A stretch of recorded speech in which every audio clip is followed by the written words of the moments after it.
The people of the Middle East, like people everywhere, are seeking a chance to contribute and to have a role in the decisions that will shape their lives.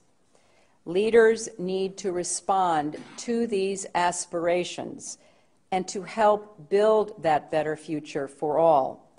They need to view civil society as their partner, not as a threat.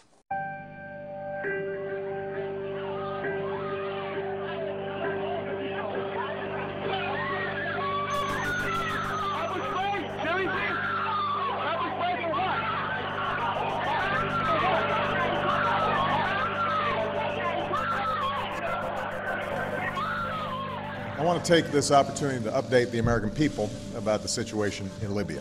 Last month, protesters took to the streets across the country to demand their universal rights and a government that is accountable to them and responsive to their aspirations. But they were met with an iron fist.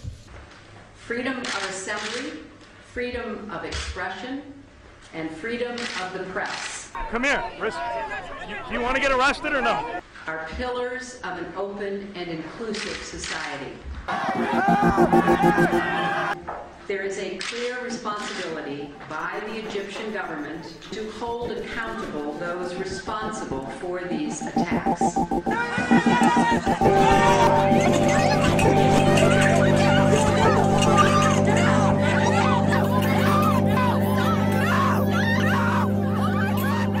For months, the Iranian people have sought nothing more than to exercise their universal rights. We call upon the Iranian government to abide by the international obligations that it has to respect the rights of its own people. We call for the immediate release of all who have been unjustly detained.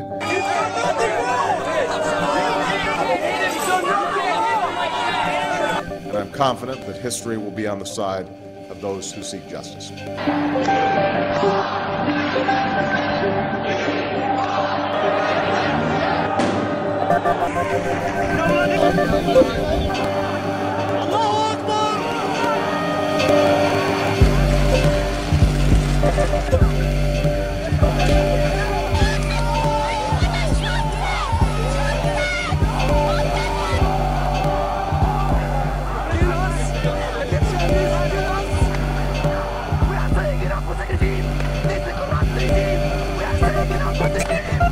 I will not stand by and just watch.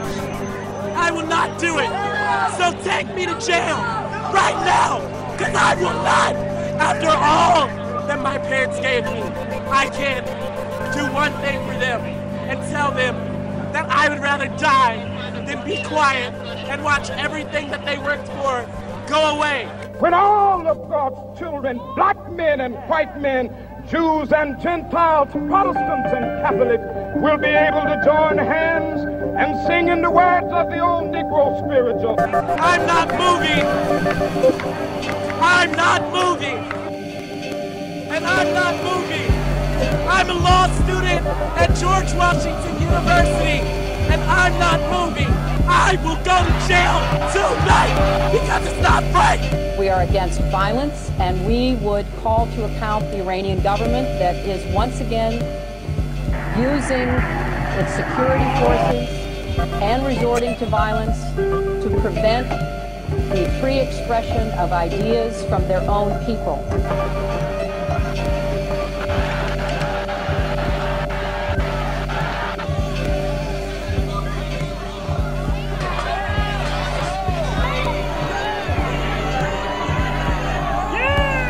Instead of respecting the rights of his own people, Gaddafi chose the path of brutal suppression.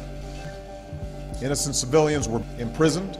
I have not been read my rights. I have not been told why I'm being detained. We want to know the people who are in there. We want to know all their names, what they're being charged with. And in some cases, beaten. You can't breathe, officer. Please get off his neck. I need my inhalant. A campaign of intimidation and repression began.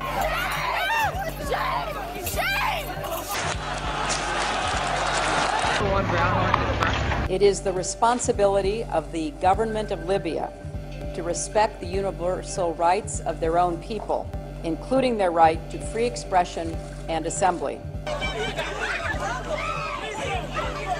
What's his badge number? What is his badge number? Demonstrators have been beaten, attacked. It is absolutely clear that the Syrian government is running out of time. Each new depiction of the abuses of the police on the First Amendment, the more people will show up here in New York City, and the more waves of occupation will spread across this country. And you should be proud of that, police, because you are participating in our media publicity campaign. Thank you for attending. What is absolutely clear is that we are witnessing history unfold. It's a moment of transformation that's taking place because the people of Egypt are calling for change. They've turned out in extraordinary numbers, representing all ages and all walks of life. But it's young people who've been at the forefront. A new generation, your generation, who want their voices to be heard.